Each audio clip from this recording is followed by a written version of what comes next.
Hello, I'm Philip Sneller. Welcome to Window on the Word. Today, let's listen together to Luke chapter 22. Now, the feast of unleavened bread drew near, which is called the Passover, and the chief priests and the scribes were seeking how they might execute him.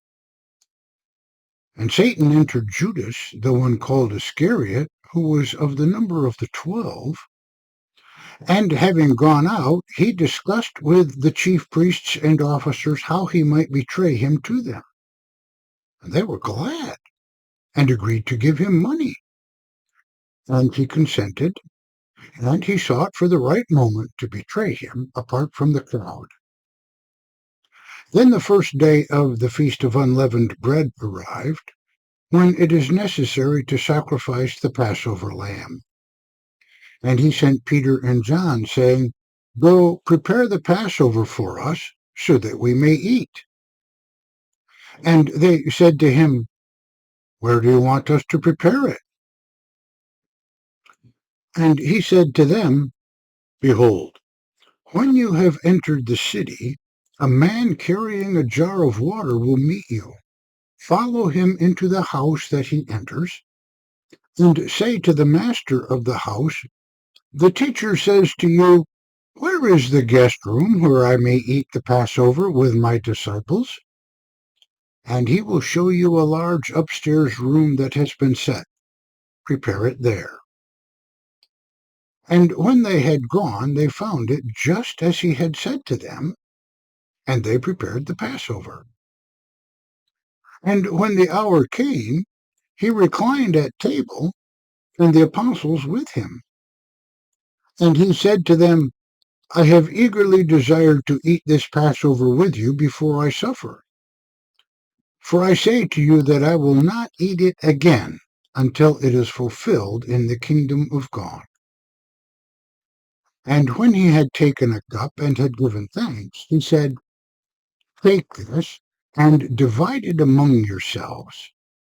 For I say to you that from now on I will not drink from the fruit of the vine until the kingdom of God is come." And when he had taken some bread and had given thanks, he broke it and gave it to them, saying, "This is my body which is given for you. Do this in remembrance of me." And likewise the cup after they had eaten, saying, "This cup is the new covenant in my blood, which is poured out for you. But the hand of the one who is betraying me is with mine on the table. Because the Son of Man is going out, as it has been determined. But woe to that man by whom he is betrayed." And they began to dispute among themselves which of them it might be who was about to do this. And a dispute also developed among them as to which of them would be recognized as the greatest. And he said to them, "The kings of the Gentiles lord it over them, and those who have authority over them are called benefactors. But for you it is not like this. But the one who is great among you must become as the least, and the leader as the one who serves. For who is greater, the one reclining at the table or the one serving? Is it not the one reclining at the table? But I am in your midst as the one serving. And you are the ones who have remained with me in my temptations. And I confer to you just as my Father conferred a kingdom to me, so that you may eat and drink at my table in my kingdom, and you will sit on the 12 thrones, judging the tribes of Israel. Simon, Simon, behold, Satan has asked to sift you like wheat, but I have prayed for you that your faith may not fail. And you, when you have turned back, strengthen your brothers." But he said to him, "Lord, I am prepared to go with you both to prison and to death." And he said, "I tell you, Peter, The rooster will not crow today until you have denied 3 times that you know me. And he said to them, when I sent you out without a money bag and a traveler's bag and sandals, did you lack anything? And they said, nothing. And he said to them, but now let the one who has a money bag take it, and likewise a traveler's bag, and let the one who does not have a sword sell his cloak and buy one. For I say to you that this that has been written must all be fulfilled in me. And he will be counted with criminals. For indeed that which concerns me has a conclusion. And they said, Lord, behold, here are 2 swords. And he said to them, it is enough. And when he had gone out, he went, as was his custom, to the Mount of Olives, and the disciples also followed him. And when he arrived at the place, he said to them, pray that you may not enter into temptation. And he withdrew from them about a stone's throw, and, having gotten on his knees, he began to pray, saying, Father, if you are willing, take this cup away from me. Nevertheless, let your will, not mine, be done. And an angel from heaven appeared to him, strengthening him. And being in anguish, he prayed more fervently, and his sweat became like drops of blood falling to the ground. And when he rose from prayer, he came to the disciples and found them sleeping from grief. And he said to them, why are you sleeping? Get up and pray that you may not enter into temptation. While he was still speaking, behold, a crowd, and the one called Judas, one of the 12, was leading them, and he approached Jesus to kiss him. But Jesus said to him, Judas, are you betraying the Son of Man with a kiss? And when those who were around him saw what was going to happen, they said, Lord, shall we strike with a sword? And one of them struck the servant of the high priest and cut off his right ear.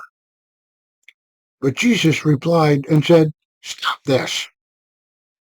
And having touched his ear, he healed him. And Jesus said to the chief priests and officers of the temple and elders who had come against him, did you come out as against a robber with swords and clubs? Every day while I was with you in the temple, you did not stretch out your hands against me. But this is your hour, and the domain of darkness. And having arrested him, they led him away and brought him into the house of the high priest. And Peter was following at a distance. And when they had kindled a fire in the middle of the courtyard, they sat down together, and Peter sat among them. And when a servant girl saw him sitting in the light, she stared at him and said, this man also was with him. But he denied it, saying, woman, I do not know him. And after a short time, another, seeing him, said, you also are one of them. But Peter said, man, I am not.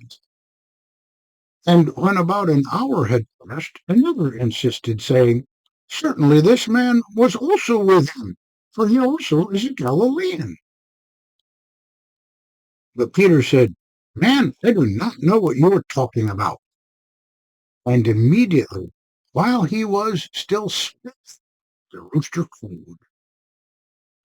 And when the Lord had turned around, he looked at Peter, and Peter remembered the word of the Lord, how he said to him, before the rooster crows today, you will deny me 3 times. And having gone out, he wept bitterly. And the men who were holding him in custody were mocking him and beating him. And having covered his face, they were saying, prophesy, how is it that hit you? and they were saying many other irreverent things to him. And when day came, the elders of the people gathered together, both chief priests and scribes, and they led him into their Sanhedrin, saying, "If you are the Christ, tell us." But he said to them, "If I tell you, you will not believe. And if I ask, you will not answer. But from now on, the Son of Man will be seated at the right hand of the power of God." And they all said, "Are you then the Son of God?" And he said to them, "You say that I am." And they said, "What further testimony do we need? For we have heard it ourselves from his own mouth." Thank you for listening. To God be the glory, and may his grace be with you.